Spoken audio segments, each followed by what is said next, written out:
그림책 세상이 둥글다면 그 원안에 들기 위해 가까스로 깨금 발로 서 있던 나였는데 이제 이 밖으로 밀려난다 해도 어쩔 수 없다는 마음으로 낙하의 타이밍과 착지의 모양을 상상해요.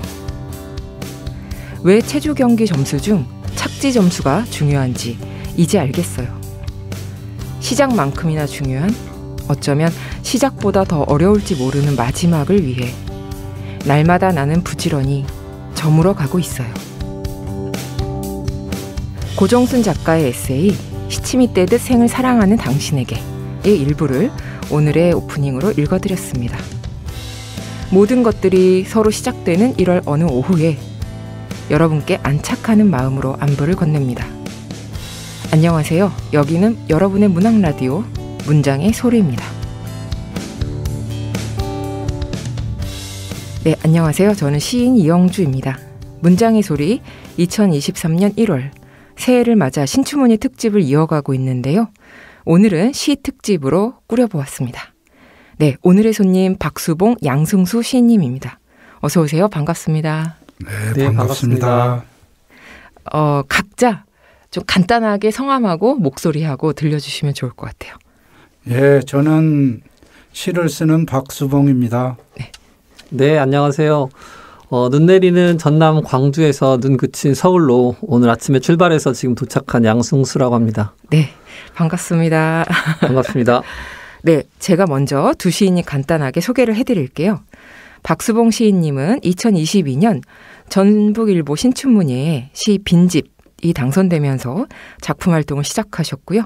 양승수 시인은 2022년 무등일보 신춘문예에 시 만유일럭이 당선되면서 작품 활동을 시작하셨습니다. 네, 근황을 먼저 여쭐까 하는데 어떻게 지내고 계신지 박수봉 시인님께서 먼저 답변해 주시면 감사하겠습니다. 예, 잘 지내고 있고요. 네. 그냥 일도 하고 네. 시도 생각하고 네. 그렇게 지내고 있습니다. 네. 또 시인님은? 네, 저는 공공공연장에서 공연 기획 쪽 일을 하고 있는데요. 연말이라서 공연이 많고 네네. 또 내년도 예산 확보 때문에 관련된 그 의회하고 협의도 하고 또 다음 시즌 공연 준비 상황을 또 점검하고 또 회의하고 네. 그렇게 지내고 있습니다.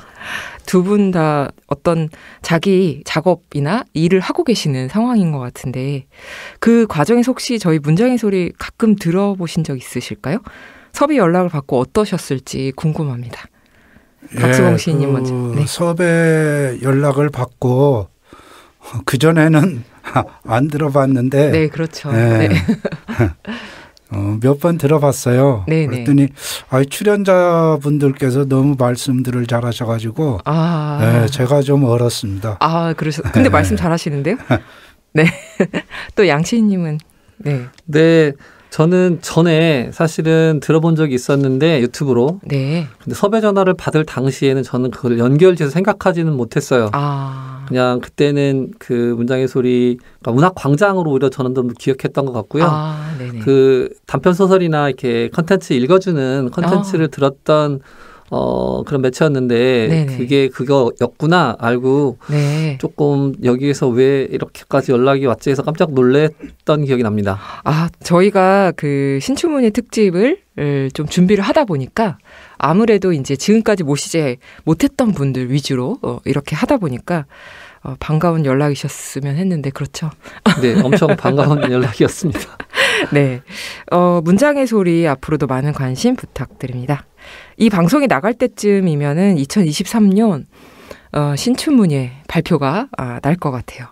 그래서 새해 신춘문예가 다가온 소감이 두 분께도 남달랐을 것 같은데 1년이 흘렀지만 당시에 어쨌든 당선됐다는 연락을 받고 또 그때의 기분하고 느낌이 어떠셨는지 또 1년 동안 시간이 엄청 빠르게 지나갔잖아요. 그래서 어떤 느낌이 드셨는지 소감을 좀 여쭤봐도 될까요? 박수봉 시인님 먼저 말씀해 주시면 좋을 것 같아요. 네, 벌써 1년이 지나고 네. 세월 참 빠르네요. 네. 저는 작년에 크리스마스가 지날 때까지 연락을 못 받아서 올해도 틀렸나 보다 네. 그러고 조금 있었는데 늦게 연락을 주시더라고요. 네. 그래서 26일인가 그때쯤 연락을 받고 기뻤죠. 네. 그러면은 되게 진짜 거의 포기하고 계실 때 연락이 왔었네요. 이렇게 좀 늦어지는 신문사들이 있긴 하더라고요. 네, 그렇더라고요. 네. 또 양승수 시인님 어떠셨어요? 네, 뭐 어쨌든 1년이 되게 빨리 간 것 같아요. 네. 근데 아주 현실적으로는 이제 별 느낌을 안 가지려고 노력을 하고 있어요. 네. 이제 큰일이고 감사한 일인 건 맞지만은 네. 어떤 측면에서는 거기까지일 거다라고 스스로를 좀 이렇게 다지는 그런 마음을 먹고 있고요. 네. 어쨌든 이전보다는 좀 진전된 고민을 할 수 있는 것 같아요. 어쨌든 그전에는 이제 등단이라는 부분이 의식되는 부분이 있었는데 네네. 그런 의식을 좀 내려놓을 수 있으니까 네네. 그래서 좀 뭐라도 해봐야지라고 생각하고 있고 어쨌든 이 시기만에 누릴 수 있는 어떤 특권이 있지 않을까. 그래서 이 시기를 좀 잘 지내봐야겠다 이런 생각이 하고 있습니다. 네. 지금 사실은 1년 전이긴 한데 당시의 이야기를 자연스럽게 나누게 됐습니다. 근데 어쨌든 당선 전화 받았을 당시에 어떤 상황이 있으셨을 텐데 그 상황을 좀 재밌게 소개해 주시면 어떨까 싶어요. 박수봉 시인님 먼저 말씀해 주시면 어떨까요? 저는 아마 그때 편의점에서 커피를 마시고 있었을 것 같아요. 커피를 마시고 있는데 네. 전화가 와가지고 너무나 깜짝 놀랐습니다. 늦게도 왔지만 네네. 어쨌든 참 그러고 있었던 것 같아요. 편의점에서 커피 마실 때. 이 신춘문예라는 것이 참 여러 사람을 울리고 웃기고 참 맞아요. 그렇게 하는 것 같아요. 그리고 그 모든 시인이나 작가분들은 신춘문예를 하기를 바라고 또 그것을 위해서 많이 노력들을 하고 있잖아요. 네네. 그래서 하여간 참 좋고 반가웠습니다. 근데 기분 너무 좋았어요. 네, 로맨틱한 상황이긴 한 것 같아요. 하필이면 커피를 마시고 있을 때니까 예. 네, 너무 좋으셨을 것 같습니다. 양승수 시인님은 어떤 상황이셨어요? 네, 저는 이제 정말 응모에 대해서는 까맣게 생각하지 못하고 사무실에서 일을 하고 있던 차였는데 이제 먼저 언론사 이름을 먼저 들었어요. 네. 근데 이제 어느 언론사에서 이제 연락이 왔다고 했는데 제가 또 하는 일 중에서 언론사하고 이렇게 업무적으로 소통해야 되는 일이 있어서 근데 저희가 보도자를 보내지 않았는데 언론사에서 연락이 온다는 것은 보통은 뭔가 좋지 않은 징조거든요. 그래서 이제 잔뜩 긴장을 하면서 되게 조심스럽게 대화를 끌어가는데 네네. 되게 이 업무의 결이 아니고 전혀 다른 신춘문예 당선 소식이어가지고 그러니까 이게 제가 그 일종의 그 전이 약간 파란 불꽃이었다면 네. 이게 빨간 그러니까 불꽃으로 팍 바뀌는 그런 느낌이었습니다. 네, 굉장히 뜨거워지는 상황이 네. 되셨나 봐요. 근데 어쨌든 전화를 끊고 나서 특히나 이제 회사에 계시고 하셨으면은 막 소리를 지르거나 이렇게는 좀 안 하셨나요? 끊고 나서 제일 먼저 하신 일이 어떤 일이시고? 그때 이제 전화를 좀 편하게 받으려고 밖으로 나왔고요. 전화를 끊고 나서는 그냥 진짜 하늘 한번 보고 침 한번 삼키고 그랬는데 차분하셨네요. 네, 되게 좀 여러 가지 생각이 들었던 것 같아요. 그때 뭐 사실은 기대 안 했던 선물이어서 고맙기도 했고, 네네. 근데 그래도 누구나 뭐 여러 번 꽤 실패 과정 속에 있잖아요. 네네. 근데 그 더더군다나 이제 이런 당선이라는 것을 생각지도 않았고 왜 그랬냐면 이제 저한테 신춘문예에 뭔가를 보낸다는 것은 당선을 목적이라고 하기보다는 그냥 그 한 해에 썼던 글들을 한번 정리해보는 시간 정도의 나만의 의식 정도로 사실 그건 나한테 현실에서 일어나지 않을 일이라고 생각했고요. 근데 그런 차에 이제 보내고 잊어버린 상태였기 때문에 네. 그게 이렇게 오는 것이 한편에서는 되게 이상하기도 했지만은 뭐랄까 이게 뭔가 배반당한 느낌도 살짝 있었어요. 이게 내가 예상했던 것과 너무 벗어나니까 그리고 그동안에 바랄 때는 사실 오지 않는 것들이 이렇게 뒤늦게 오는 거에 대한 배반감? 일종의 묘한 느낌이었습니다. 네, 포기를 해야 뭐가 오긴 하나 봐요. 네, 또 박수봉 시인님은 어떠셨어요?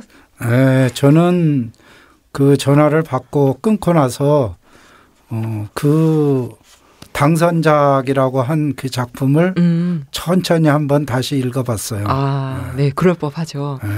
뭔가 이게 어떤 느낌이었을까 싶어서. 네. 그러고 나선 네. 뭐 지인들한테 됐단다 하고 막 문자 보내고 네네. 예, 자랑을 좀 했죠. 그 당선 소식 들은 지인분들의 반응은 어떠셨을지 먼저 이어서 말씀해 주세요. 네.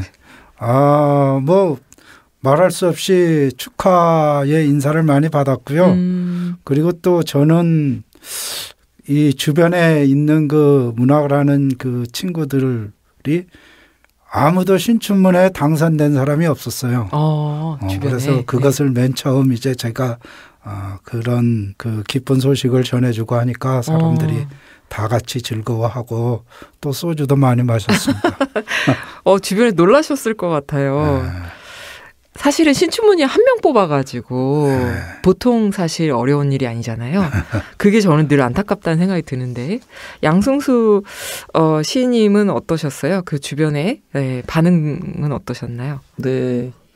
처음에는 누구에게 이렇게 이 소식을 전해야 하는지 조금 많이 망설였던 것 같아요. 저는 이제 같이 글 쓰던 친구들 문우들하고 조금 멀어졌다면 멀어진 시기였어요. 그때 뭐 한참 치열하게 쓰던 곳으로부터 멀어져 왔고 저는 그냥 일을 하는 사람, 글 쓰지 않는 사람 정도였고 그냥 저 혼자의 작업이었기 때문에 네. 되게 주변에서는 그 좀 어색했을 거예요. 계속 쓰고 있었나? 뭐 이런 반응이었을 것 같은데. 그거 뭔지 알 것 같아요. 네, 그래서 그냥 그때는 많이 소식을 전하지는 못했고요. 그냥 진짜 그 스승님 정도 네. 하고 나눴고 그리고는 뭐 그냥 당선 소감에 대신 그때 문우들을 호명해 봤죠. 네. 너무 놀라셨을 것 같아요. 그분들도 나중에 이름을 발견하면 되게 사실 깜짝 놀랄 만한 일이긴 합니다. 네. 사실 그 최근에 지금 이 방송 녹화하는 요 시기가 또 연락이 가는 조금 일찍 끝나는 신문사들이 연락이 가고 좀 늦게까지 하는 신문사들 아직 연락이 안 갈 텐데 약간 여기서 이제 이런저런 마음들이 되게 교차하는 것 같긴 합니다.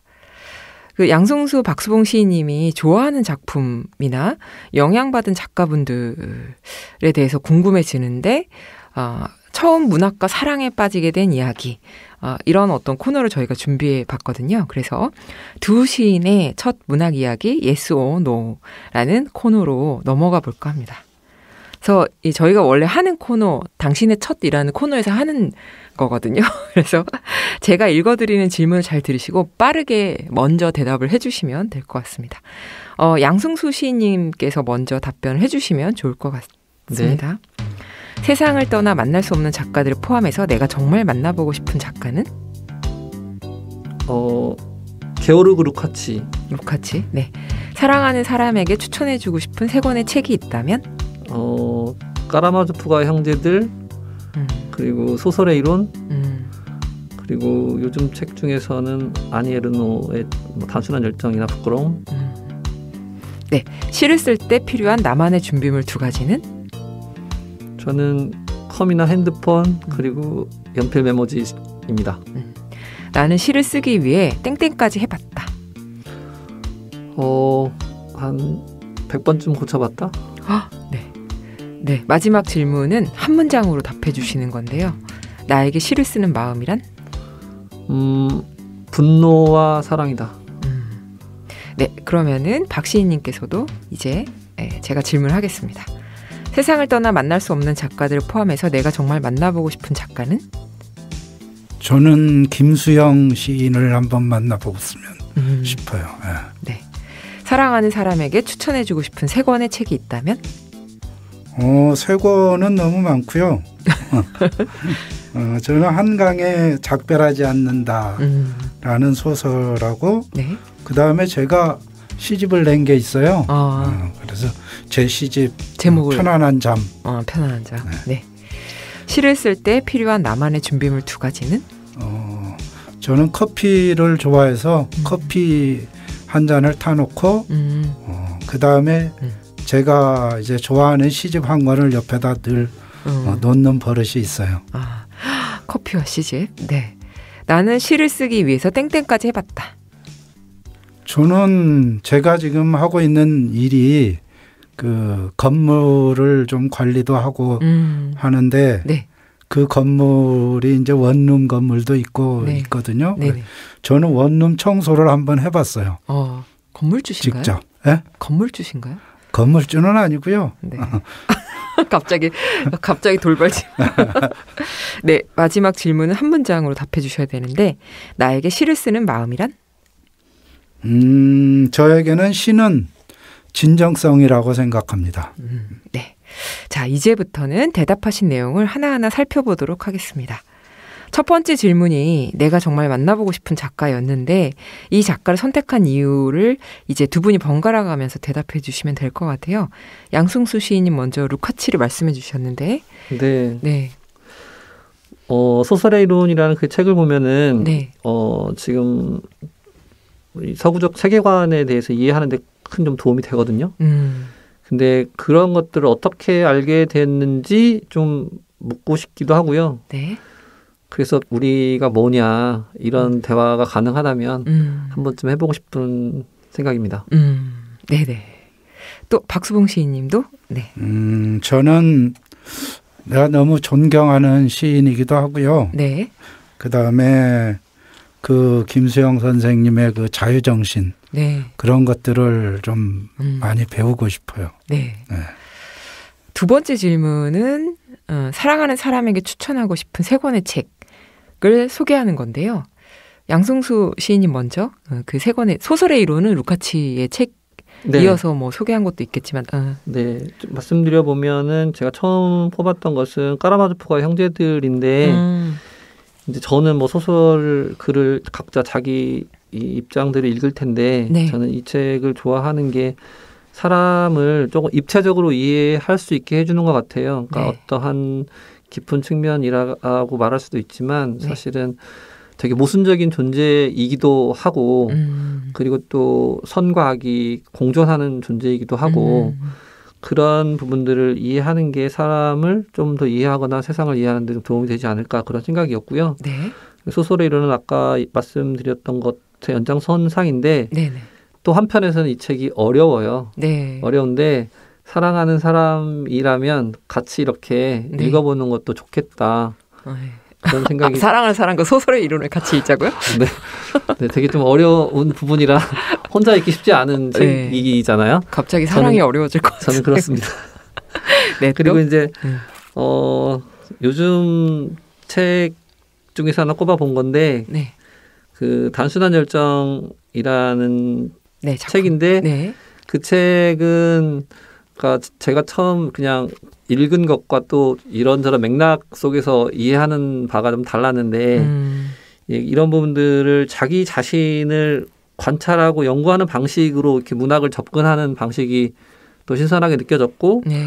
또 그가 말하는 계급적 관점의 문제의식에도 좀 네. 공감이 돼서 네네. 좀 요즘 책 중에서 그냥 인상 깊고 또 네. 어떻게 보면 짧기도 하고 거꾸로 네. 네, 그렇습니다. 네, 저도 아니에 르노의 작품들을 좋아하는데 무슨 얘기를 하시는지 잘 알 것 같아요.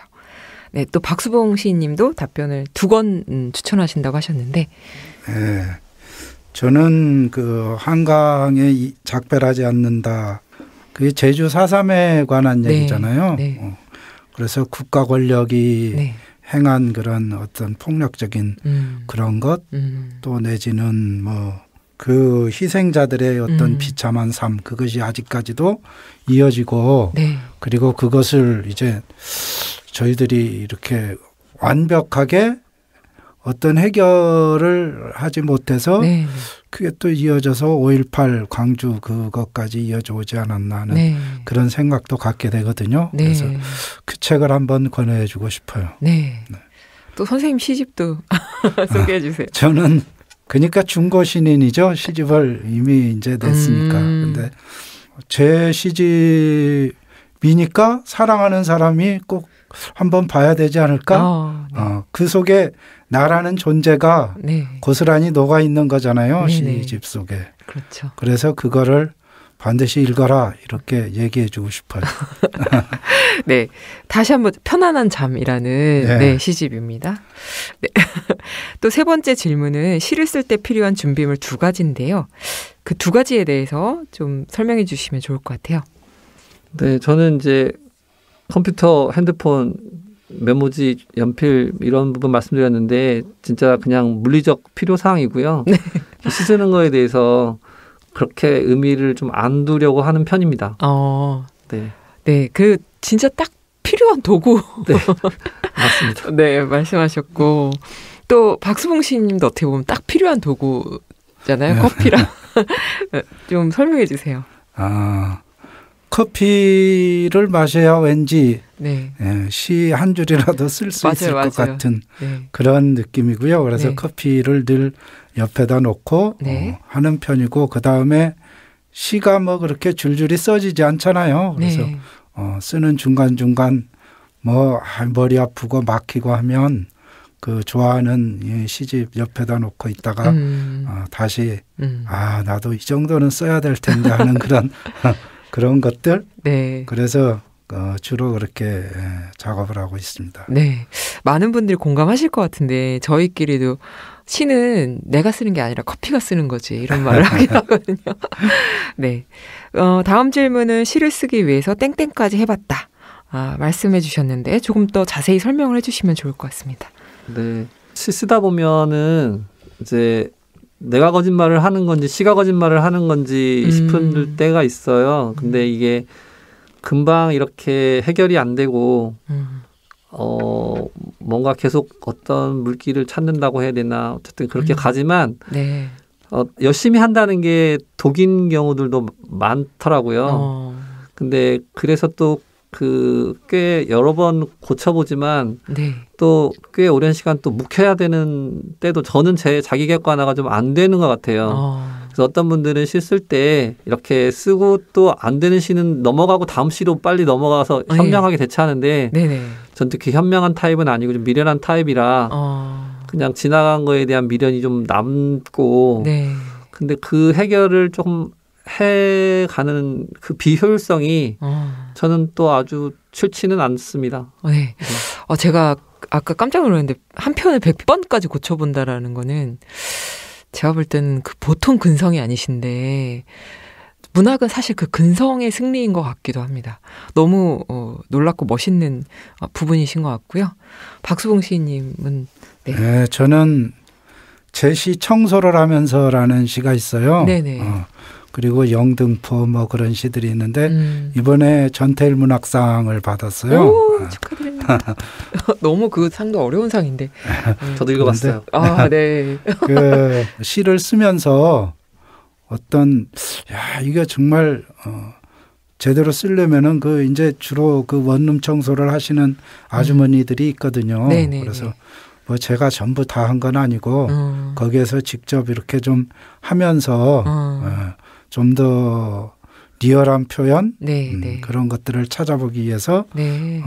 원룸 청소를 해본 적이 있습니다. 아무래도 그 경험이 주는 감각이라는 게 네. 확실히 좀 남다른 데가 있어서 그런 부분까지 되게 잘 캐치하시는 것 같습니다. 네, 다음 질문 넘어가기 전에 두 분께도 습작의 시간이 있었을 텐데요. 이 습작기의 이야기 조금 더 나눠보도록 하겠습니다. 그 처음 시를 쓰게 된 특별한 계기 같은 것이 혹시 있으실까요? 먼저 박수봉 시인님께서 예. 답변. 저는 뭐 특별한 계기는 없고요. 제가 좀 나이를 좀 먹어서 시를 시작을 했거든요. 네. 그 전에 이제 사는 게 너무 힘들고 네. 그러니까 그런 생각을 별로 안 하다가 그냥 막연하게 나는 내 평생에 시집 한 권은 남겨야 되겠다라는 그런 생각은 꾸준히 갖고 있었어요. 그런데 그것을 여유가 좀 생기고 해서 이제 좀 써볼까 하고 시작을 했는데 네. 의외로 좀 재능이 있는 것 같아요.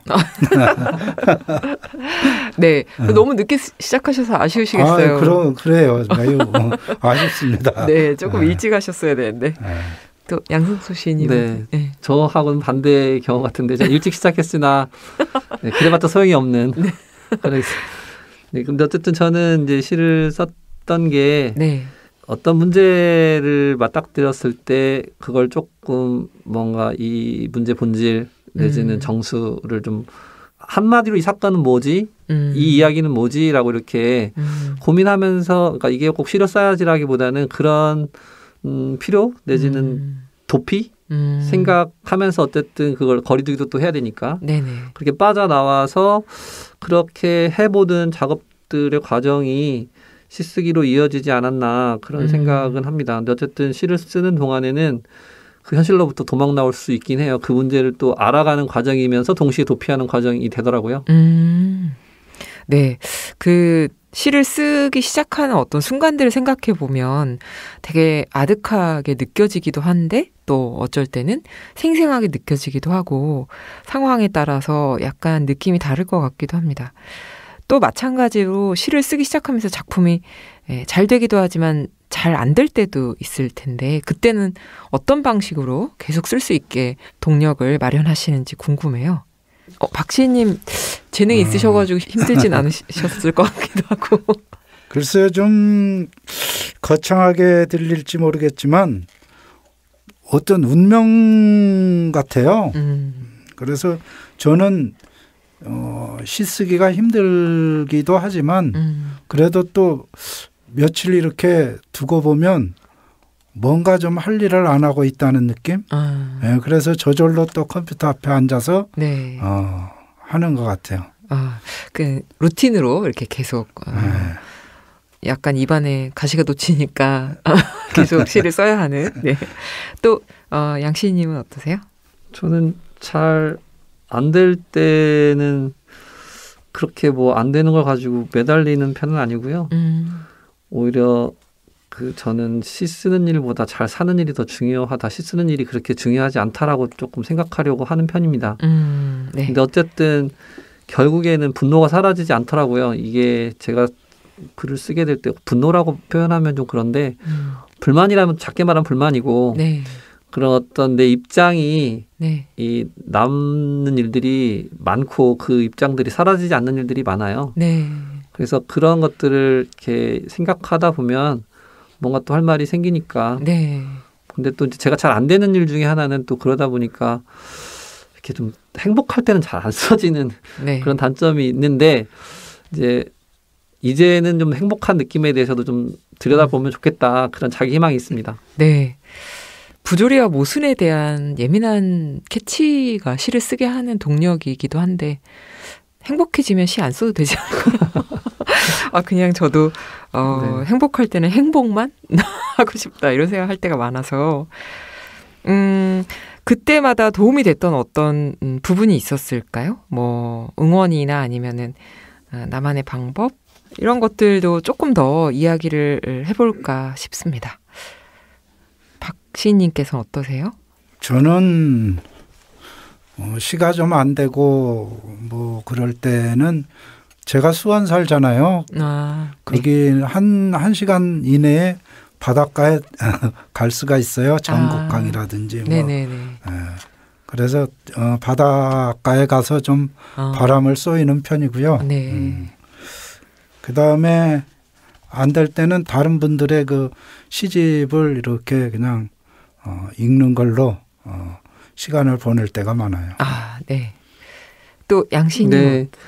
저는 안 될 때는 아까 말씀드린 대로 안 쓰면 된다고 생각하는 사람이고요. 네. 근데 글보다는 살아가는 문제인데 그 살아가는 문제에 있어서 때로는 내 문제 가지고 많이 들여다보지만 이게 나를 확장시켜 가면서 우리의 문제로 바라봤다가 내 문제로 다시 돌아왔다가 이 조리개를 좁혔다가 초점을 계속 바꿔보는 과정이 조금 더 시를 쓰고 싶어지는 마음으로 이끌어주는 게 있어서 그런 살아가는 문제를 조금 더 생각합니다.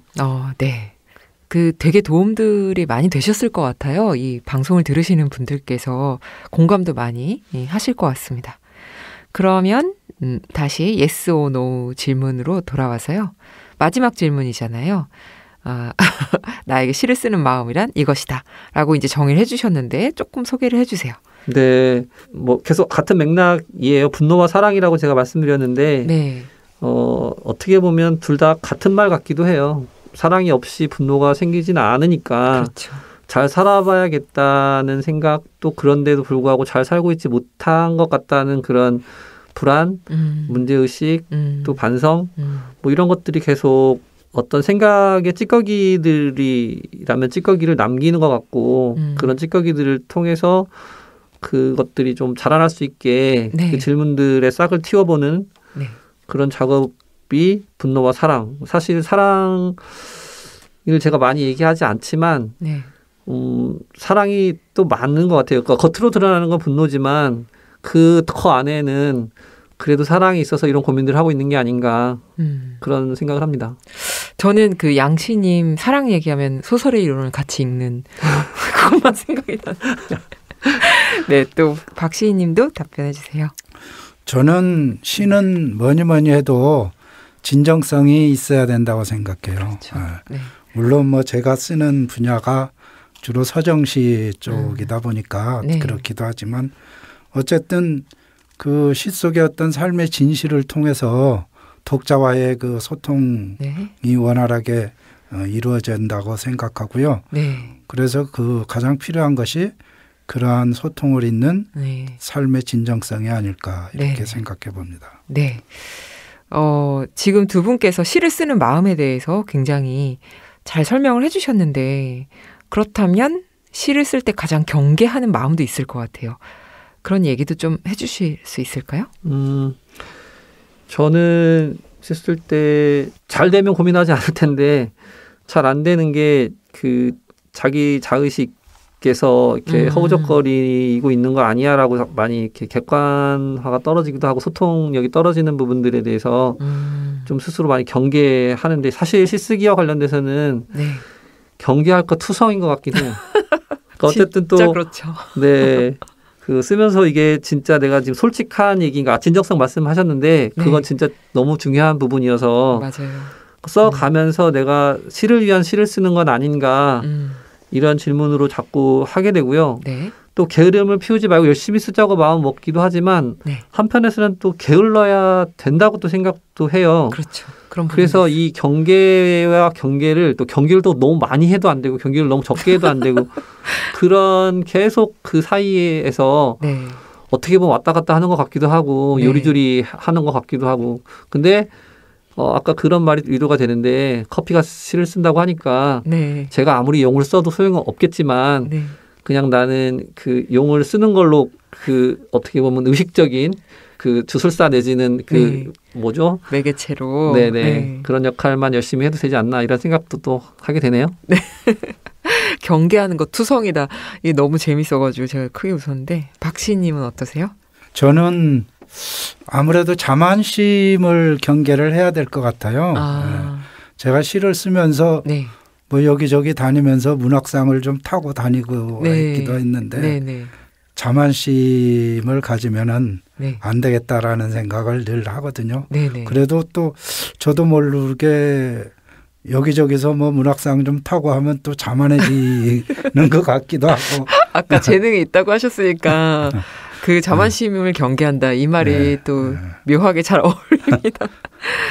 네. 그 조금 내밀한 질문일 수도 있는데요. 문학을 하다 보면 상처받는 일이 훨씬 더 많은 것 같아요.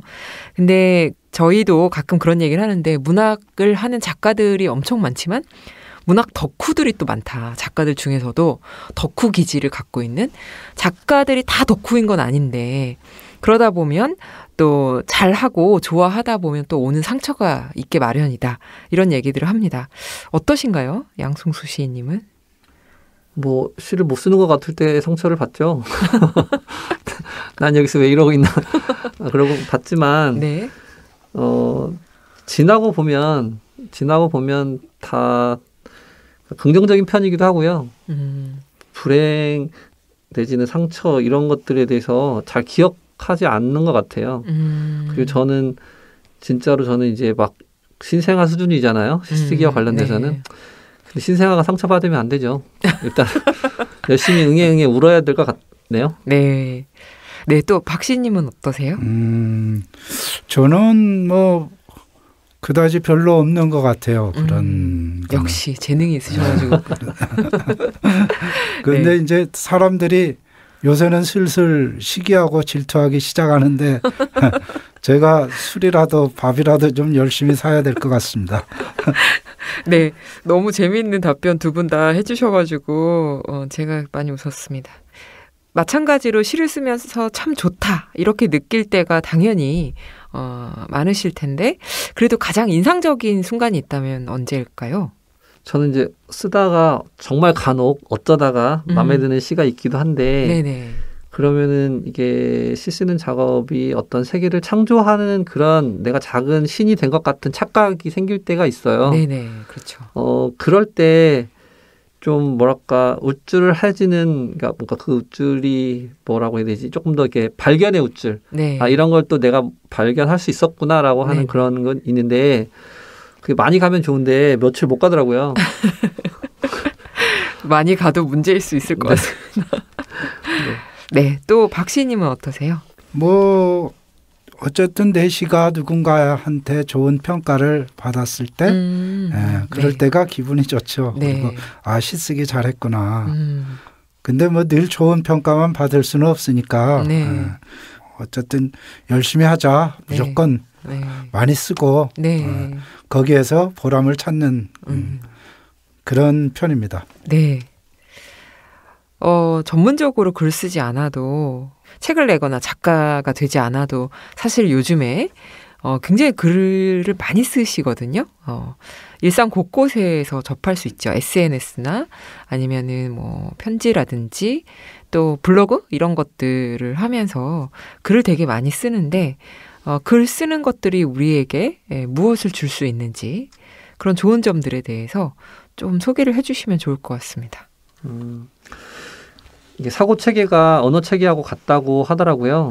그래서 이제 글쓰기를 통해서 이제 생각을 이렇게 스톱시킬 수가 있어요. 그래서 그 속을 찬찬히 좀 들여다볼 수 있거든요. 네. 시간을 좀 멈추는 그런 효과가 있죠. 네네. 내가 어떤 지점에 있었던 부분들을 흘러가는 시간 속에서는 생각이 여러 입체적으로 하기 어려운데 깊이 있게 하기 어려운데 글쓰기를 하다 보면 다시 그 시간을 내가 되감기 또 되감기 이렇게 할 수 있는 일들이 있고 그리고 이제 그 내면에 너무 뜨거운 감정의 불꽃이 네. 이제 밖으로 이제 옮길 수도 있고 나중까지 남겼다가 또 꺼낼 수도 있고 네. 하는 그런 또 감정의 냉장고 이런 역할도 하기 때문에 그런 것도 좋은 것 같고 네네. 그리고 또 자기 글을 쓰다 보면은 변덕스러운 자기 자신을 또 확인할 수 있어요. 그래서 자기가 아주 강한 분들은 자기 실체를 또 글을 통해서 확인하면 좋을 것 같습니다. 네. 또 박씨님은 어떠세요? 어떤 부분? 네, 저는 뭐니 해도 삶이 좀 풍부해지는 것 같아요. 시를 쓰기 위해서는 이제 이렇게 주변 사물이라든지 네. 또 나를 둘러싸고 있는 세계라든지 이런 것들에 대해서 많이 고민하게 되잖아요. 그래서 내가 시를 쓰지 않았더라면 몰랐을 사소한 문제라든지 내지는 사회의 어떤 부조리라든지 뭐 폭력성이라든지 이런 것들에 대해서 곰곰이 생각을 해보고 네. 또 그것이 우리한테 어떤 영향을 미치는가라는 그러한 점에서 이렇게 간과하기 쉬운 것을 시를 쓰면서 더 자세히 이렇게 관찰을 해보고 네. 그러니까 삶이 더 풍부해지지 않을까 하는 그러한 생각을 하게 됩니다. 네. 매우 공감이 가는 말씀을 해주셨는데 이 사회 현실을 바라보는 시선도 글쓰기를 통해서 더욱 더 풍부해질 수 있다. 네. 너무 좋은 말씀이십니다.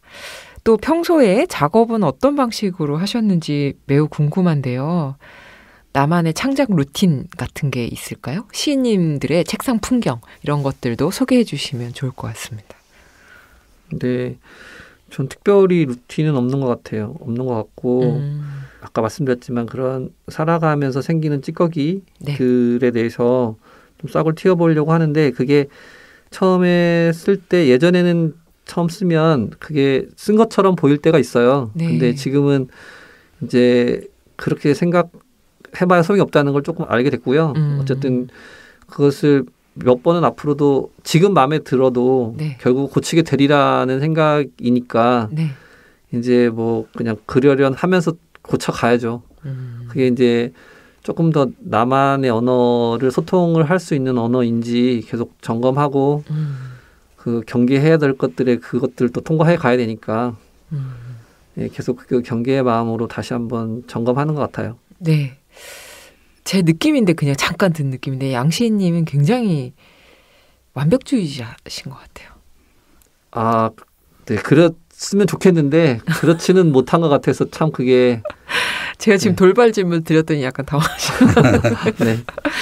네, 또 박시님도 어떤 루틴이나 혹은 책상 풍경 같은 거 소개해 주시면 좋을 것 같습니다. 저는 시를 주로 낮에 써요. 밤에는 그냥 소주 한 잔 마시고 텔레비 보다가 그런 뭐 스포츠 중계라든지 뭐 그런 거를 그냥 즐기고요. 낮에 이제 시간 날 때마다 이렇게 앉아서 사무실에 앉아서 주로 시를 쓰고요. 그 다음에 초고를 써놓고 저도 상당히 많이 고치는 편이에요. 그것을 이렇게 하나하나 이렇게 형상화해 나가는 과정에서 알맞은 단어라든지 또 적절한 비유라든지 이런 것들이 떠오를 때까지 또 그것이 더 어떤 것이 더 적합할 것인가 막 이걸 많이 고민하고 또 많이 고치고 하는 그런 편이에요. 네. 그 시쓰기랑 관련 없이 생활 루틴 같은 것도 혹시 있으신가요? 이것만은 절대 지킨다. 아니면 절대 하지 않는다. 이런 것들? 저는 이제 아침에 일어나서 씻으러 가기 전에 이렇게 홈트를 합니다. 그래서 이제 가벼운 스쿼트, 런지, 뭐 팔굽혀펴기 이렇게 하는 게 제 루틴인 것 같아요. 네, 제가 놀랐습니다. 네, 또 박시님도 뭐 그런 게 있으실까요? 저는 어쨌든 뭐 글을 쓰든 뭐를 하든 건강, 체력이 좀 따라줘야 된다 이렇게 생각을 하고 하루에 1시간은 무조건 운동을 한다. 제가 살고 직장이 오산인데 거기에 오산천이 이렇게 도심을 가로질러서 흐르고 있거든요. 그래서 그 주변이 잘 되어 있어요. 이렇게 공원으로. 그래서 거기 가서 1시간 동안 뭐 특별한 일이 없으면은 날마다 가서 거기에서 이렇게 산책을 하는 편입니다. 네. 두 분 다 운동을 루틴으로 꼽아주셨는데 이 체력 관리를 열심히 하시는 게 공통점이신 것 같아요. 네. 예상치 못한 대답이어서 제가 너무 재밌었는데요. 또 최근에 두시인님께서 요즘 가장 마음을 많이 쓰는 관심사가 있다면 무엇이 있을지 소개해 주시면 좋을 것 같습니다. 푹 빠져있는 음악이나 영화나 음식 뭐 이런 것들 어떤 걸 제일 좋아하시는지 좀 소개 좀 해주세요. 네, 저는 배드민턴입니다. 또 운동이네. 네, 제가 잘하지 못하는데 못하니까 이제 잘 하고 싶고 그러니까 또 열심히 하는데 그래도 잘 안 되니까 또 더 열심히 해야 되고 완벽주의자예요. 그렇게 한 지가 지금 배드민턴 한 지는 한 20여 년 됐어요. 그러면 이제 거의 선수 아니세요? 근데 여전히 못하지만 또 중요한 건 여전히 좋아한다는 것 같아요. 그러니까 못하고 잘하고 보다 더 중요한 건 내가 좋아하냐 안 좋아하냐가 훨씬 중요한 것 같고 한편에서는 제 시쓰기하고 비슷하지 않나 뭐 그런 생각이 들기도 해요. 네. 박시님은 어떠세요? 저는 술을 좀 즐기는 편입니다. 많이 마시지는 못해도 이렇게 친구들하고 앉아서 술을 마시는 그 분위기가 참 좋아요. 그래서 주로 많이 그러는 편이고 그다음에 그 카페에 앉아서 이렇게 지나가는 바깥 풍경을 구경하는 것을 참 좋아해요. 그리고 그리 지나가는 사람들 보면서 저분은 어디를 갈까? 무슨 생각을 하며 걷을까? 이런 상상을 하는 것이 참 좋더라고요. 그래서 그런 것을 주로 합니다. 그 카페에 앉아서 창밖 풍경을 보면서 지나가는 사람들에 대한 상상을 한다.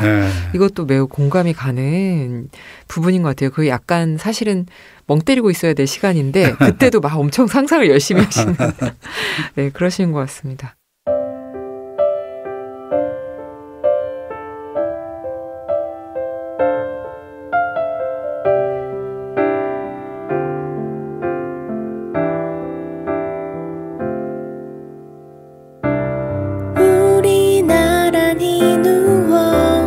은하수를 바라보면서 그댄 말이 없네요. 무슨 생각하고 있는지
소리.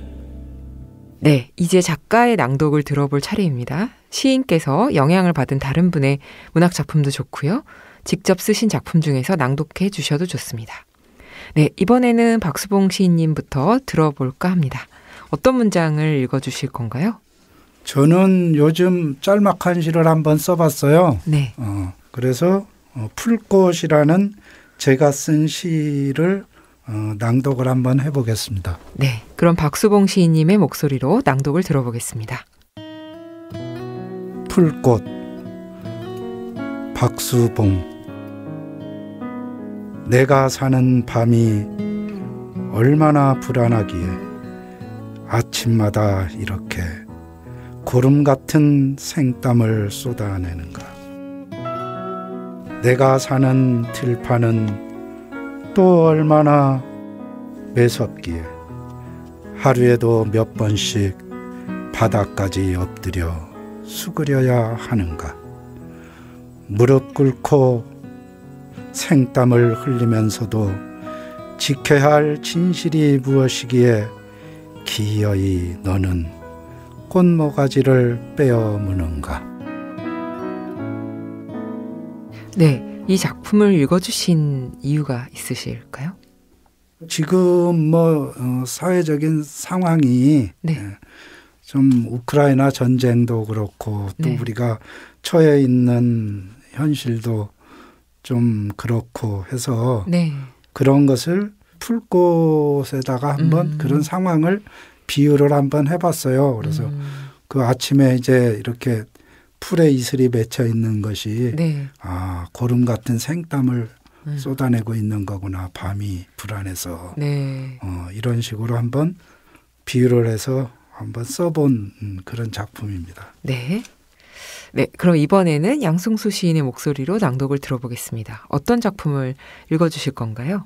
네, 저는 지난 여름에 그 한국문화예술위원회 웹진에 발표했던 글인데 한번 읽어보고 싶습니다. 네, 그럼 양승수 시인의 낭독을 들어보도록 하겠습니다. 그래, 아침으로 저녁을 살고 저녁을 가져다가 아침을 잊는다. 아침을 다 잊을 수는 없지만 중요하지 않다. 저녁은 아침을 펴는 다리미, 바람이 불어오는 창문, 눈부셔 쓰는 선글라스. 저녁이 맑은 하늘, 커다란 아침 때문이라면 아침은 뭘까? 질문으로 질문을 지우듯 아침으로 아침을 사는 날도 있겠지. 그렇다 해도 다르지 않아. 아침에서 저녁으로 가는 길에 모든 사람을 만나지 않았단가. 사람과 사람 사이에서 모든 사람을 만나고 말았지. 이제 아침에서 아침까지 가볼까. 결국 제자리였을까. 망토는 죽음을 흉내내는 것을 누구에게 배웠을까. 아직은 망토를 생각할 뿐. 생각이라는 포장지를 풀지는 않을 거야.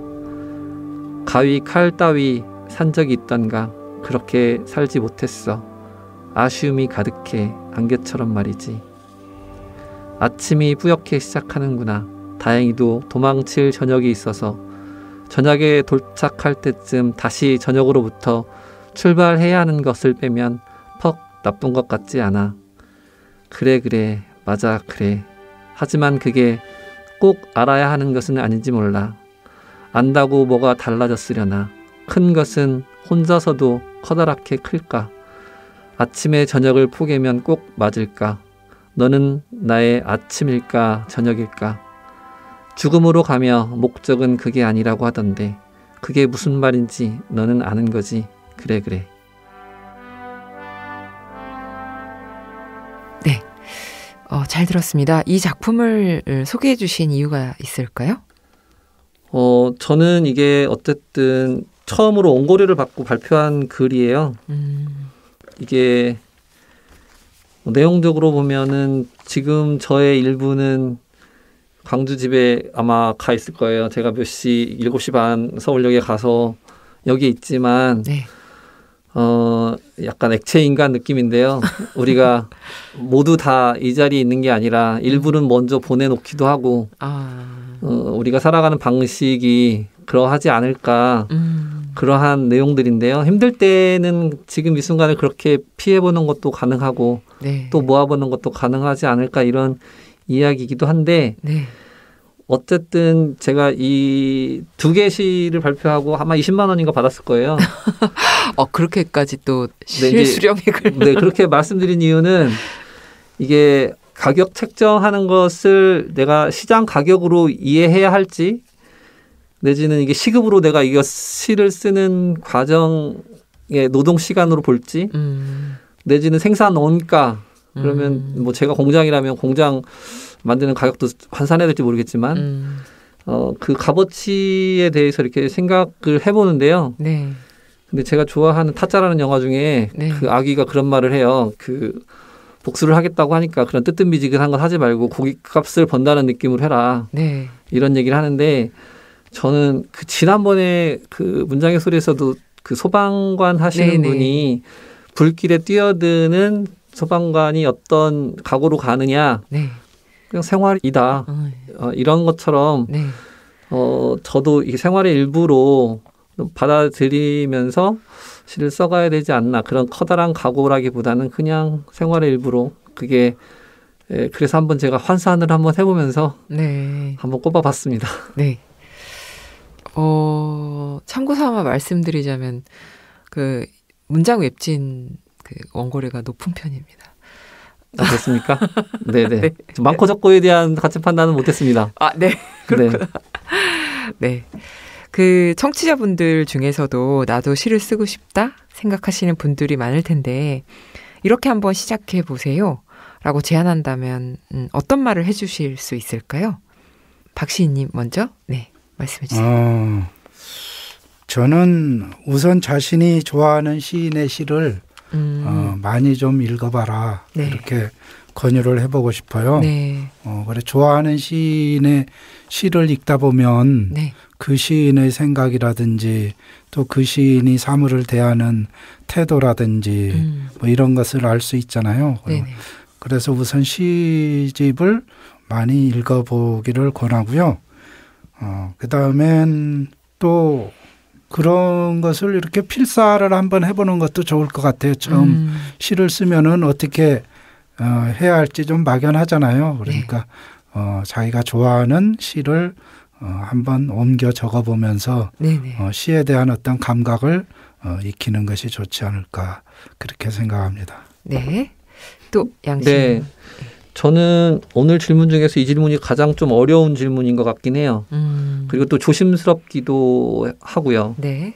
그래서 저는 시를 쓰지 않고 읽는 것만으로도 훌륭하다 이 말씀을 먼저 좀 하고 싶고요. 그리고 이게 정답이 있는 영역이 아니니까 네. 자기 스타일대로 하면 된다고 좀 용기 자신감 이런 네. 거 가지라고 하고 싶고 네. 이게 시를 쓰는 게 사실은 형식도 저는 뭐 또 다 그 의미 없다고 생각하거든요. 네. 근데 이제 그것이 시의 전형성을 본인 머릿속에 있으면 네. 근데 자유롭지 못한데 그보다는 자기 방식이 뭘까를 찾아가는 과정을 좀 이렇게 저렇게 그러니까 다른 사람을 혹시 흉내 내더라도 그게 결국 자기한테 가는 길이라는 점을 알고 갔으면 좋겠다. 좀 이런 말씀 드리고 싶네요. 네. 너무 좋은 말씀 해주셨습니다. 네, 요즘에 또 시인님들께서 염두에 두고 있는 창작 과제나 가장 중요한 지점, 시 쓸 때 그런 것들이 혹시 있으실까요? 저는 뭐 앞에서도 이야기했다시피 어쨌든 시 쓰기에 있어서 가장 중요한 것은 진정성이 있느냐 없느냐 네. 그 점을 저는 상당히 중요하게 생각을 하거든요. 네. 그리고 제가 쓰는 시가 어쨌든 좀 올드하다고 해야 되나 어쩌나 뭐 그런데 어쨌든 이 땅에 소외된 사람들의 아픔이라든지 내지는 사회적 약자들의 네. 사는 모습을 이렇게 뒤쫓아가면서 한번 그런 것을 그려보고 싶습니다. 네. 또 양시님은 어떠세요? 크게 요즘에 고민하는 것은 잠깐 말씀드렸던 좀 따뜻한 뭐 이런 그 밝은 이야기를 어떻게 써볼까 하는 게 부분적으로는 있는데 네네. 어쨌든 가장 많이 싸우는 부분은 시를 써갈 때 결국 나라고 하는 통로를 통해서 어떤 이야기를 펼쳐나가는데 그 나라는 게 걸림돌이 될 때가 많은 것 같아요. 네. 그래서 그 객관화할 때도 그렇고 자의적 세계에 빠져드는 것도 근데 그게 내가 내 뒤통수를 직접 볼 수 없는 것처럼 네. 그런 딜레마가 좀 있죠. 근데 뭐 어쨌든 숙명적인 부분이라서 네. 그냥 그런 부분들을 아까 그 투성이인 경계를 잘 해야 그런 부분들 좀 극복할 수 있지 않을까 그런 생각을 합니다. 네. 이야기가 이어지다 보니까 그 두 분께서 생각하실 때 내가 생각하는 좋은 시 이런 부분들에 대한 고민도 이어질 것 같습니다. 뭐 진정성이 있는 시가 좋은 시다. 뭐 이런 느낌으로 가실 것 같긴 한데 조금 더 소개를 해주시면 어떨까요? 어떤 시가 좋은 시일까요? 좋은 시의 요건은 뭐 많죠. 네. 뛰어난 발상이라든지 또 긴장과 탄력이 있는 문장이라든지 뭐 풍부한 상상력이라든지 많이 있겠지만 저는 어쨌든 그 시 속에 네. 어떤 삶의 진실이 네. 녹아있는 시 그리고 그걸로 독자와 소통을 하는 그러한 시가 좋은 시가 아닐까 이렇게 한번 생각을 해보고 있습니다. 네. 네. 저는 최근에 그 정확하게 제목은 떠오르지 않지만 물고기는 존재하지 않는다? 네. 뭐 이런 책이 있는데요. 네. 그 책에서 제가 마음에 들었던 점은 그러니까 물고기 어류라고 하는 게 과학적으로 봤을 때 엄격하게 분류하기 어렵다는 이야기 약간 다큐멘터리성이 있는 그런 소설인데요. 네. 그럼에도 불구하고 우리는 그런 어류라고 하는 것을 채택하는 게 인간이라고 해요. 네, 네. 그래서 진실과 사실로 구성될 수만은 없는 세계가 있다는 생각도 해보는데 네. 시를 쓰면서 그냥 중요한 건 자기 개성과 자기 생명력이 있는 게 더 중요하다고 저는 생각하는 편이고 근데 그게 어쨌든 소통을 지향해야 하잖아요. 근데 그게 사실은 반대편에 향하는 얘기일 수도 있거든요. 자, 맞아떨어지기도 하지만 그 부분들을 발견의 세계로 어쨌든 이끌어서 문을 내주어야 들어오니까 문을 잘 냈으면 좋겠습니다. 네. 그 개성을 담보하되 문을 열어줄 수 있는 그런 좋은 시 말씀해 주신 것 같습니다. 그래서 인상 깊게 읽은 시집이 있다면 좀 소개를 해 주시면 어떨까 싶습니다. 저는 요즘 그 정숙자 시인의 네. 액체계단, 살아있는 니체들 그 시집을 네. 좀 읽었어요. 근데 네네. 어렵던데요. 네. 근데 어쨌든 그 새로움이 많이 느껴지더라고요. 네. 이렇게 시에서 문장도 네. 간결하면서 툭툭 내뱉는 어조도 그렇고 네. 또 시간이라는 개념을 사용하는 것이 상당히 좀 낯설게 이렇게 다가왔어요. 네네. 어떻게 현재에서 과거로 들어가는 그런 진행 방법이라든지 네. 그다음에 죽음에 대한 새로운 시선 같은 거 이런 것들이 참 새롭게 다가와서 좋았던 것 같아요. 네. 네, 또 양시인님도 소개해 주세요. 네, 저는 두 시집을 생각해 봤는데요. 네.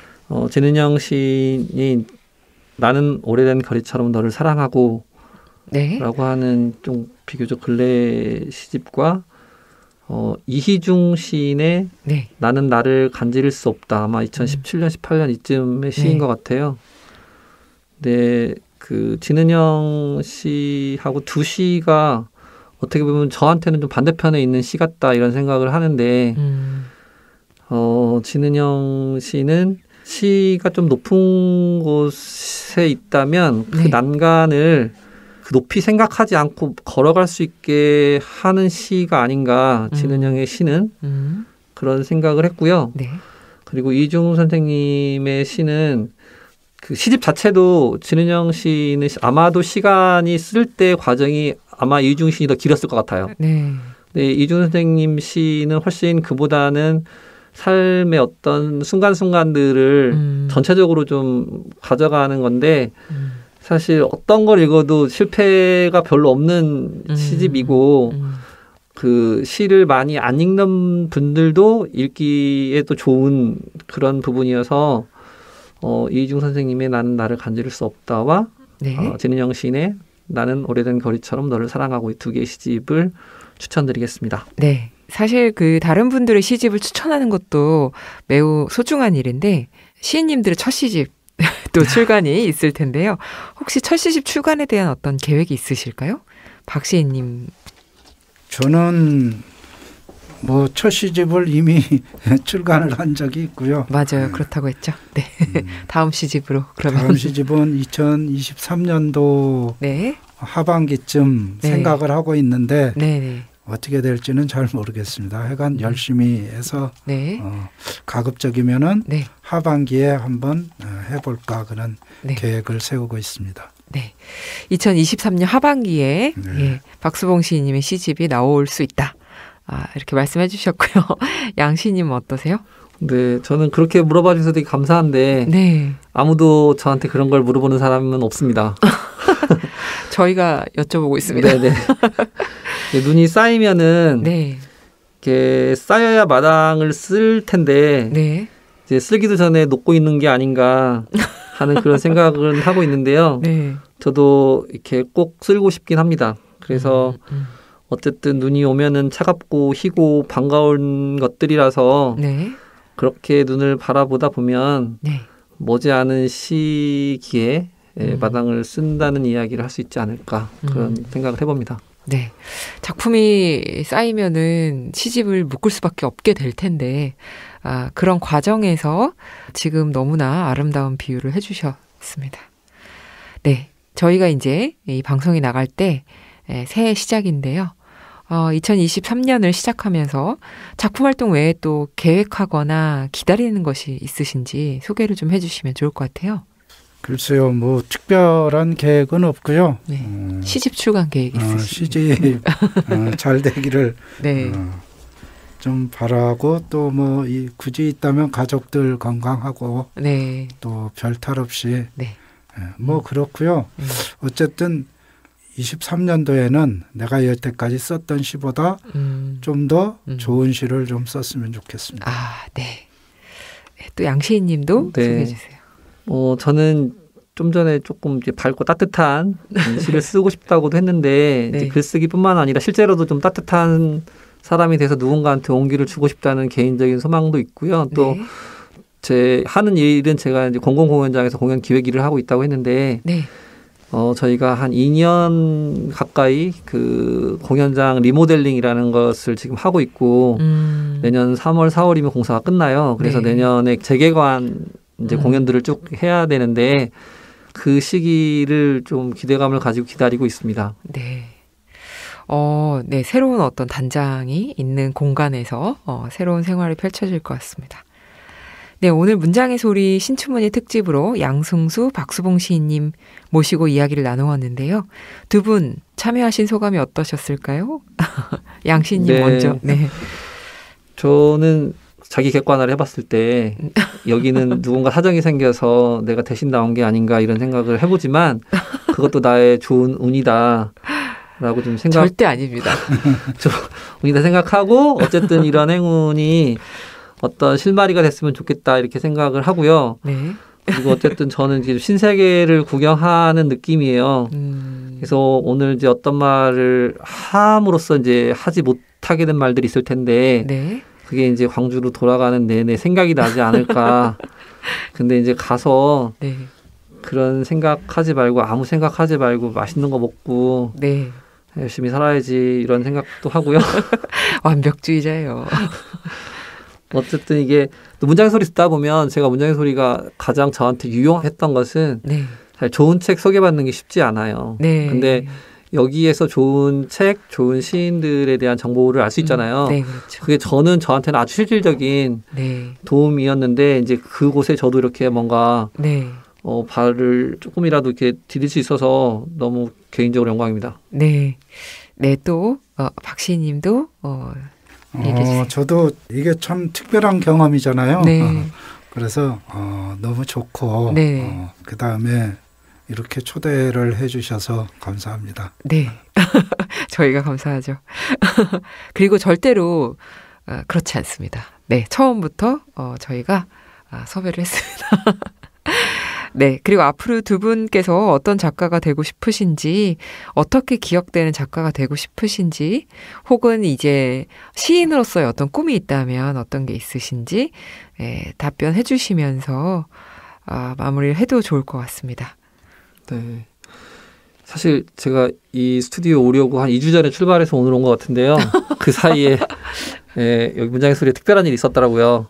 근데 그것은 우리 엔지니어 분께서 코로나에 걸리셨다고 지난주에 맞아요. 얘기를 들었는데 네. 이게 그 질문지를 그러다 보니 시간이 남아가지고 몇 번 보는데 매번 계속 답이 달라지는 거예요. 맞아, 그렇죠. 그래서 오늘 이 질문에도 그냥 오늘 드는 생각 정도 말하는 네네. 게 맞겠다 이런 생각이 들었는데 그냥 네. 지금 드는 느낌으로는 송진가루 같은 시인이 되고 싶다. 뭐 이런 생각으로 정리해봤고요. 네. 이제 미끄러운 손들이 미끄러지지 않도록 하는 가볍고 하얀 가루 같은 시를 쓰면 좋겠다. 그래서 나를 위로하고 또 그럼으로써 또 타인을 또 위로하게 되고 타인을 위로함으로써 또 나도 위로받는 그런 것이 됐으면 좋겠고 뭐 누군가한테 간식이나 양말이나 뭐 하다못해 어떤 뭐라도 됐으면 좋겠다고 생각을 해요. 네. 그래서 이제 누군가 어려운 시기를 건너가는 순간인 사람들이 있을 텐데 네. 그런 순간에 그런 진짜 말한 그런 간식 같은 거라도 될 수 있으면 얼마나 좋을까 그런 생각을 해봅니다. 네. 네, 또 박 시인님. 저는 전에 그 정진규 선생님을 네. 좀 뵙고 그쪽에 이제 안성에 계시다 보니까 네. 이렇게 어떤 연유로 좀 자주 뵙게 된 적이 있었는데 네. 그분이 돌아가실 때까지 네. 그 시집 출간 때문에 네. 신경을 쓰시다가 그 당뇨병을 잘 못 다스리셔가지고 돌아가셨거든요. 그래서 그러한 상황을 보면서 야 나도 시에 대해서 저런 정신을 좀 가져야 되겠구나. 네. 죽는 순간까지도 그 자신의 그 어떤 시에 대해서 그렇게 끝까지 진실성 있게 대하는 그러한 모습을 보고 나도 좀 배워야 되겠다. 네. 그런 시인이 좀 됐으면 좋겠다. 그렇게 될지는 잘 모르겠지만 어쨌든 각오는 그렇습니다. 네. 끝으로 진짜 끝으로 예 여쭙겠습니다. 나에게 시는 땡땡땡이다. 정의한다면 어떻게 정의해 주실 수 있을까요? 네. 시는 균열이다. 네. 이제 견고한 것들을 두드리는 망치질 같기도 하고 이제 그런 균열을 통해서 새로운 세계를 보여주기도 하니까 시는 균열이다 이렇게 말씀드리고 싶습니다. 네, 또 박 시인님도 말씀해 주세요. 저는 시는 함께 가야 할 친구다. 그렇게 정의하고 싶어요. 늘 곁에서 서로 이렇게 지켜주면서 친구처럼 그러한 동행을 했으면 좋겠습니다. 네, 감사합니다. 이제 문장의 소리 마칠 시간인데요. 문장의 소리 다음 주 수요일 다시 찾아뵙도록 하겠습니다. 함께해 주신 박수봉 양승수 시인님 감사합니다. 감사합니다. 감사합니다. 지금까지 연출 김봉, 구성작가 권혜영, 최지은, 저는 DJ 이영주였습니다. 우리 그럼 수요일에 또 만나요. 우리만의 문장의 소리로.